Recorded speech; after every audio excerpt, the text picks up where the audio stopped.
welcome to Not Pocket. I'm the Doctor of Who. And I'm Sheep. And today we're interviewing the brilliant mind behind Wildfire, which we played yesterday. Hello. Hey. Hi. How you guys doing? How are you doing Great. today? Well, thank you very much.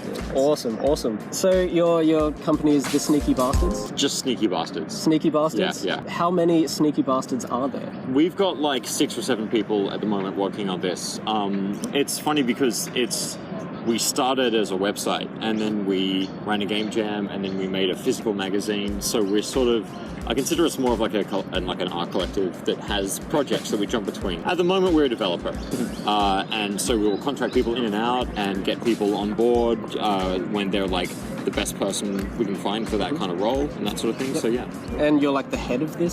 So I'm the head of, I guess if you call it the studio, which it sort of, I guess is. I'm also the designer and the programmer, and I do basically bits of everything else. You've kind of put a lot of weight on yourself for this Well, I'm a megalomaniac is basically cool. what I'm getting at. Yeah, so cool. yeah. So Awesome. with this, like, big thing, have you been self-taught for all the things that you're doing? Yes. The programming side was the most self-teaching I needed to do, and I just learned that from YouTube videos. And, you know, asking a lot of questions on, like, the software forums and that kind of thing. But I studied as a graphic designer, and I was a games journalist for like 6 years. So I'm not the artist, but like I handle the art programmatically. That's all stuff that I already sort of like had down. Cool. Yeah. And is this like your career, or do you do like other things? Like At the that? moment, my day job, I write for websites called VRDB, IndieDB, and ModDB. Okay. So I do editorial for them. That's really interesting because it's like I was a games journalist for, as I said, like a number of years. And we did a hell of a lot of like AAA stuff. So now in my day job, I'm covering like the mod scene, the indie scene, and the VR scene, which are all 3 different niches. Yeah, right. And it's really great to be able to kind of deep dive those at the same time as learn what it goes into actually making an indie game and that kind of sort of skill set that applies to mods and tinkerers and that kind of thing. So, Cool. So this game was made in Game Maker. yes. Why Game Maker, and what are the positives and negatives about using Game Maker? I would say the positives are I can do it just by learning YouTube tutorials. Cool. It's not complicated enough that you can't do that. The ideas I had for this game were all in 2D, and Game Maker excels at 2D. It's not so much a 3D engine. I was a big fan of Tom Francis's game Gunpoint, and he is another game journalist turned developer who essentially taught himself how to program and how to make games with Game Maker. So I was like, oh, if he can do that, I should give that a go. Yeah, nice. Yeah. Coming off the back of this very intense programming one. What's your third favorite color, and is it in the game? My third favorite color. Yeah. So it's more difficult than just going off with... I know what my favorite color and my least favorite color is. Okay, so what's in between those?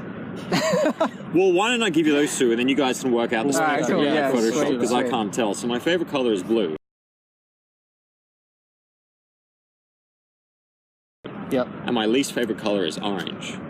I think it's my least favorite color though because I might be a bit colorblind.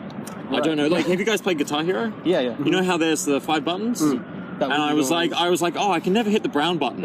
And everyone's like, you mean the orange button? I'm like, no, it's the brown button. So it's your least favorite because you can't see it? Yeah. Right, cool. So you guys get the HTML spectrum Yeah, and, and then pick the work out midpoint what's between Nice, those. yeah, So, nice. yeah. I'll leave that to you. And I'll let you know if it's in the Mr. game Photoshop afterwards. Man. Yeah. Cool. So moving directly onto just Wildfire, the game now. Where'd the whole idea come from? One of my favorite games is called Far Cry 2, and that has a fire propagation system as like this side system that's not even really the focus of the game. It's just something cool that they also had, and I thought that was amazing when I first saw it. I was like, damn, I wonder if you could make like a whole game out of that. So my first kind of task with Game Maker as I was learning was to create a basic fire propagation system. And I did that, and I didn't know how to make a game out of that because apparently you can't. So I was like, oh, well, what if you could control the fire? And that's the basic kind of genesis of where the idea came from. We're playing on very kind of traditional kind of myth structures and, I don't want to say fairy tales, what's the other, like fables? Fable, yeah. That's the one. Basically, you're a person, you live in a village, everything's fine, you find an artifact, something within you is unlocked, you kind of become receptive to elemental power. This kind of faction of enemies arrives and is looking for someone who has that power because they're quite superstitious, right? They think you're a witch. So they want to kind of test you for that power by burning you at the stake. That unlocks your power, and then you kind of scare them off because they're like, whoa! Start levitating. Yeah, exactly. And they're like, oh, get out of here. Oh, we done bad. And so then you have to go on a quest to basically find out who they are, why they're after you, and figure out how to get them off your back. We have a whole, I don't want to say like mythology, but we have a whole sort of backstory and structure and kind of reasons for the way the elements work and the way you're receptive to them. Ooh. And we kind of want to gradually reveal that over like the course of the game. Your own lore, almost. I hate lore so much, so I don't want to call it So that. there's no Like, lore this in it is- at all, right? One of my least favorite games is Dragon Age, because I go up to like an innkeeper and I'm like, can I have a room? And they're like, let me tell you the history of our people. And I I'm just like, want no. the room. Aw. As we're playing this, we sort of want to give people story things to find, but we never want to interrupt the gameplay to do that. Cool. And also cutscenes are really hard to program. So, yeah. So does that mean we won't find out who Timothy McGowan is? Who's that? Oh, do you not know what those are? No. So we ran a Kickstarter campaign for the game, and one of the backer tiers was course. have your name as a locket on the card. Oh, So those are there it Kickstarter is. backers that you found. Yeah, right. On the main menu, you had like new and continue and level editor. What will that be? So that started as a tool for the rest of the team to use to actually create levels for the game, because one of the worst parts of Game Maker is its room builder, sort of the way you construct levels with tiles and objects. And so I was like, look, I'll just make you a better one. But we want to release that as a tool within the game. It might have to be slightly after launch of the game, because it's like we want people to just play it and then think about making You don't want them levels. distracted from the Yeah. main- But if you've used any level editor or like campaign editor, you basically have a grid and you place tiles and enemies and the player, and then you go. Yeah. And it's like instant. You like build level and you start playing. You can like make changes on the fly. So we also want to integrate that with Steam Workshop eventually. I haven't done that before, and that's going to take a while, which is why we want to again release it after launch. But eventually we want to just like, within the game itself, you share your levels with Steam Workshop. Can we have a wallpaper or screensaver of the home menu? You can. Just watching so the gorgeous. You can. crash. Yeah. Stunning. We went through a number of different iterations of the title screen, actually. We had like the character leaning over a fire, and the key thing we want to have is like we need niceness before the bad stuff happens. Yeah, cool. Right? So that's just one of the ways. Like you get to that title screen, you're like, it's nice. I can play out here. Yeah. Yeah. What are the benefits and downsides to working through a Kickstarter campaign? Look, you hear a lot of people talk about Kickstarter as they run as though it's like, oh my god, it's the worst thing ever, I feel so much pressure, and you kind of do. But for our backers, we've had like no problems whatsoever. Like I released an update that was like, guys, I'm gonna have to delay the game, and they were like, that's fine, just take as long as you want, give us just the make game. it good. And I'm like, what? Yeah. Like what? Okay. That's what the community should be, Yeah. right? You would hope so. You would hope so. You still feel pressure because you want to do right by them, but there's doing right by a date and doing right by quality of a game. So you can't have both. Yeah. It's just the reality of stuff. But I'm really happy with the community we have there. We got people doing like playtesting every single build and providing really solid feedback. And we would not have been able to make that without the money we raised. So it's just been positive, like all around. And you had like a bunch of like, as you hit goals, you introduce new things to the game. Yes. Like how was that? Like I didn't realize how much work those new things would be. I had a sense of it, but stuff like adding earth powers, that was not always going to be in the game. It's kind of become the most fun power, because I like movement abilities, like stuff in Dishonored and Blink. So growing vines and that kind of thing just kind of opens up the whole concept of what you can do in a level, but it also changes how we have to approach it as a designer. So it's not just the mechanic that takes ages to introduce, it's us learning how to make a level for the game with this ability that changes as well. How long are you kind of expecting the game to end up being? I want to go for like 4 hours or so. I think that's a good amount for an indie game, because it's going to change depending on how you play. Yeah. So the build you had, we've had people finish it in like 15 or 20 minutes. We've also had people take about 2 hours, but they're still enjoying it. It's like they're failing a lot, but they're having fun while they're failing, which is one of the key things we want to do, is we want to make that fun. I think Will died in every level, level. but I was pushing it. How did you die? Tell me the different ways that you Well, died. see, Josh wanted to read the letters. Oh yeah. And I was like, which cover the screen. Yeah, and I was like, I'm going to keep on going. And we don't know what happened because it was covering it. But at one point, I just kept running, and someone got flung off an edge. Oh yeah. So what One of happens the is enemies. guards, when they turn around and see you, they go, "Whoa!" Oh, so and they jump backwards. And there was no ground behind them, so Yeah, it so was they just like... fell. And then the bobcats are terrifying when you, Yeah. you forget about holding the fire. Yeah.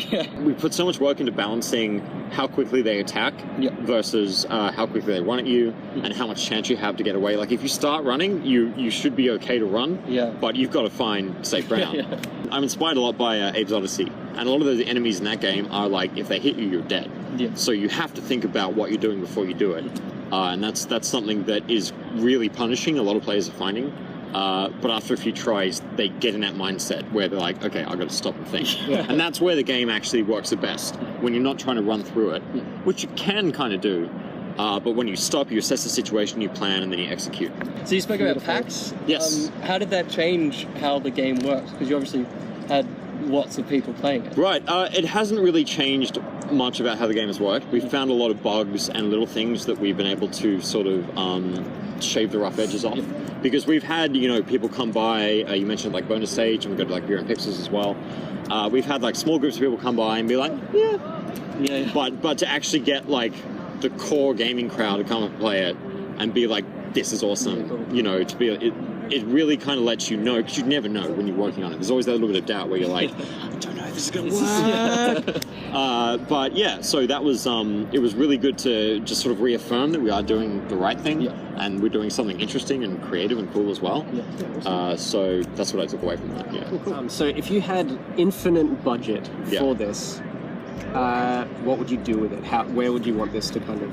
I don't think this game would be improved with a bigger budget. I think this game is limited in scope and kind of genre and what we're doing with it, that like more money wouldn't really change it. It'd probably get you it faster. And the graphics might be a bit better. We could do some fancy shaders and stuff like that. But like, more money isn't really what's going to change it. I think if we had infinite budget and we were starting it again, we would think about making a different type of game.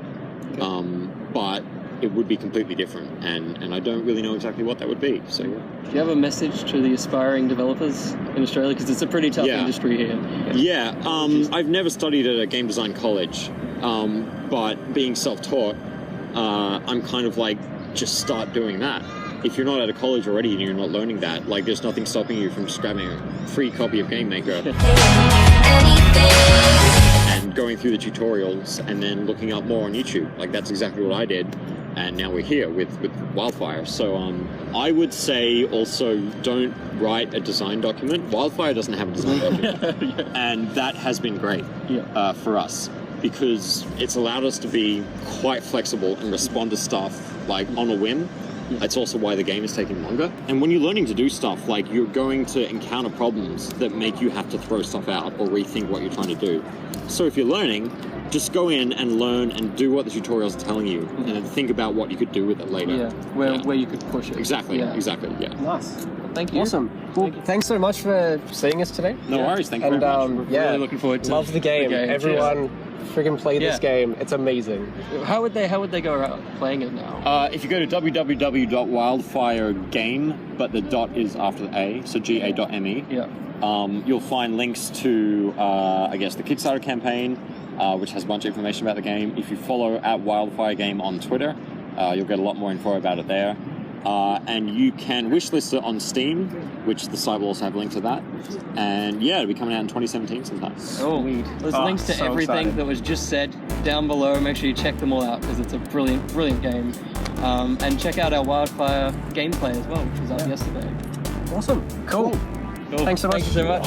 Thanks, guys. Thanks. I just threw it in the water. That's not where fire goes. It wouldn't help fire. Oh. What's that? Oh, right. Can you catch my fire? Catch it. Catch it up there. Catch it, buddy. Oh, no!